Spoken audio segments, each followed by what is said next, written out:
Paul from paulniger.com. I just wanted to intro my blog topic for this week about the quarrels that we have in our relationships.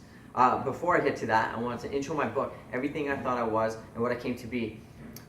It's a book that helps you get through the different situations that you have in your life that seem very troublesome. For instance, you might be troubling in finding a career path or wondering why the success that you seek in your life has evaded you. Well, there's lessons within each struggle that you go through, and this book is just helping you identify those struggles and face these struggles and obstacles with grace and ease. So check it out. It's on my website in ebook format, paulniger.com, Nijar.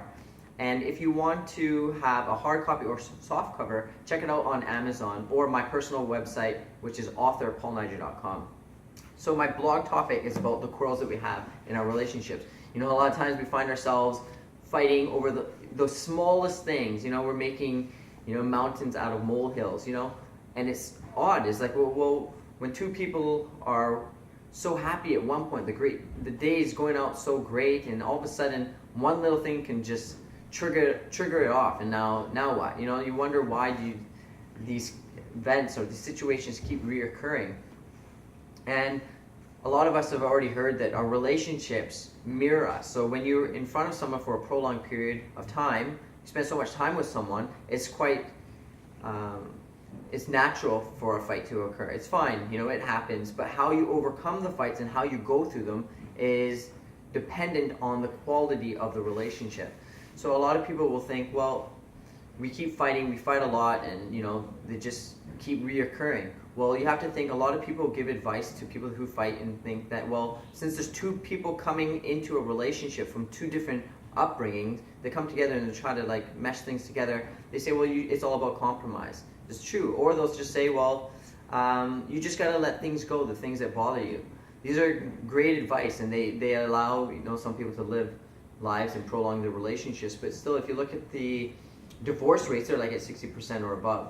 So what you want to do is you want to look at the word compromise. When you compromise with something, you don't want to think in terms of, well, you're going to do this and I'm going to do that, and we're just going to have to try to live with it. Well, that's just still creating a tension in the relationship. There's still a separation between them and you, and that tension creates that separation and a divide, and ultimately the relationship can go east and west.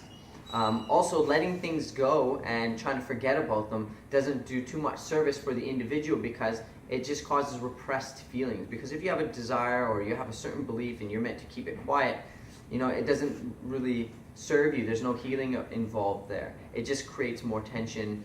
Hostility and resentment can come forth from that.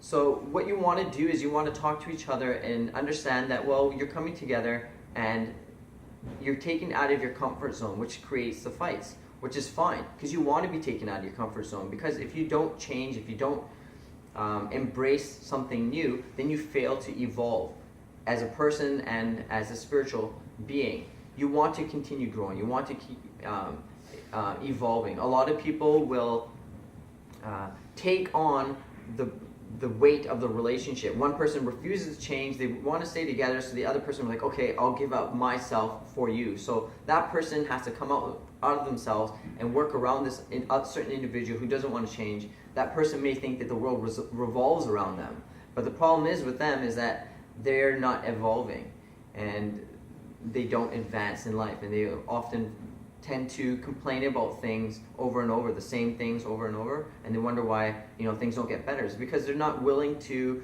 take the driver's seat for change. So just checking out those different ideas and embracing the change and the evolution process of the relationship will help you understand that you're not meant to just avoid things. You're meant to hit things on dead on and overcome it, and then you get a breakthrough, and that's the celebration. A lot of people just think, well, we'll just ignore it and, see if we can get past it. But you can't avoid things, because things will keep sneaking up on you, and they will continue to reoccur unless you handle them effectively. Anyways, that's just my quick blog topic. Check it out on my website, paulniger.com. And yeah, check out my book, Amazon, paulniger.com, and author, paulniger.com. See ya.